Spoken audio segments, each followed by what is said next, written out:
Hello. The objective for today's video is to explore how we can use the first derivative to help us understand the nature of the function it's describing. One of the first things we can do with the derivative is use it to determine when the function that it's describing is going uphill or downhill, increasing or decreasing. So, in order to do this, I need to know what the derivative is. Luckily for me, this is a nice simple power rule kind of a thing. And so the derivative is the easy part. Now what do we do with the derivative? So my objective is, if I need to find out when the function is increasing or decreasing, it keeps changing, I should do something about this. There we go. I like that. Alright. Increasing or decreasing.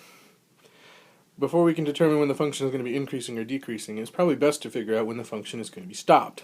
That is to say, when is the velocity, or the speed, equal to 0? In order to answer that question, we can do some algebra. This is from Algebra 2, or Algebra 1.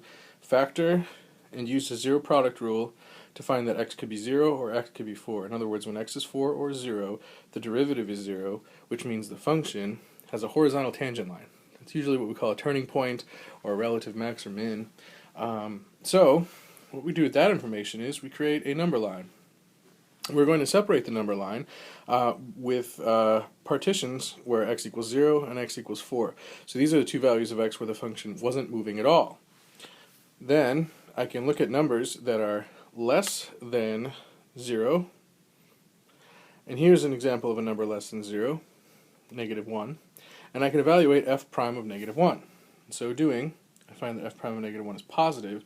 And since the derivative is greater than 0, then I know that the function is going to increase for every x from -infinity all the way up to 0. That means the function is going to be going uphill. Now, between 0 and 4, there's the x value 1. 1's a nice number, so I find f prime of 1.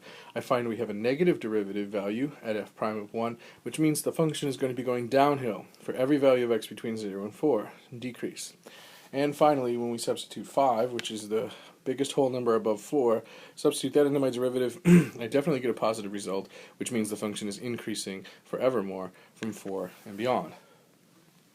So, to answer the actual question, I'm going to use interval notation, and here we can see that the function is increasing when x is from -infinity to 0, or from 4 to infinity, and then the function is decreasing as x goes for any number between 0 and 4.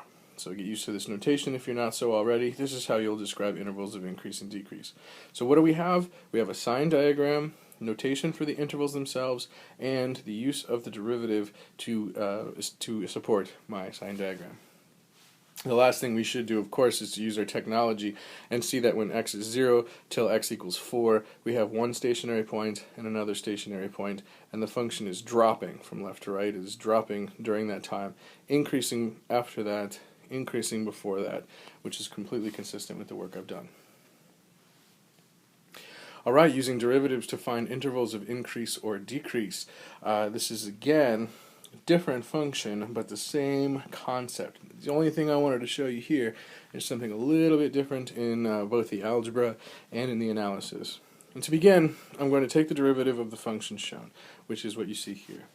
Then I have to find out when is the derivative equal to 0, which means I have to solve this equation. To solve this equation, I see I have a variable in the denominator. One of the things I'm going to do is bring it over to the other side to make everything positive, and then multiply both sides by that denominator. Then I get this massive thing, which I did manage to simplify a little bit. That is to say, here's 4 equals 2x times a whole bunch of stuff. I'm going to divide this by 2 and divide that by 2 so we have smaller numbers to deal with. Then I'm going to take this x and distribute it into here. And it so happens that this is something that is factorable by grouping. So we group the first two, group the last two, take out any common factors. I'm sure you've seen this in geotrig, I'm sure. And once I'm done with that, put all the pieces together. First of all, to acknowledge x squared plus 1, that should always be positive because x squared can never equal -1. So we don't have any zeros from the first part, but when x minus 2 equals 0, that means x could be 2, and we will have one of the zeros. Now, you look at my sign diagram, I've already completed it, and what I've done is I've actually included a partition for x equals 1, but I didn't find x equals 1 anywhere in my work. Understand that in addition to zeros for derivatives, we should also be interested in when the derivatives are undefined, because the increase or decrease can change on either side of this vertical asymptote. So these are the three different places where I can check to see whether my function is increasing or decreasing. To save you the time and energy here, I did the work already. I chose when x equals 0, substituted in f prime of x, and I got a negative number. Then I picked a number with x between 1 and 2, it was like 1.5, and I got a negative number. And then I put any number in from 2 or larger, and I got a positive number. So that's how I got this result for my sign diagram. Don't forget, though, include your domain restrictions as well as your zeros in your sign diagram. And the last thing that I want to do here is to check my work and to answer to give my answer in proper notation. So here's the interval notation.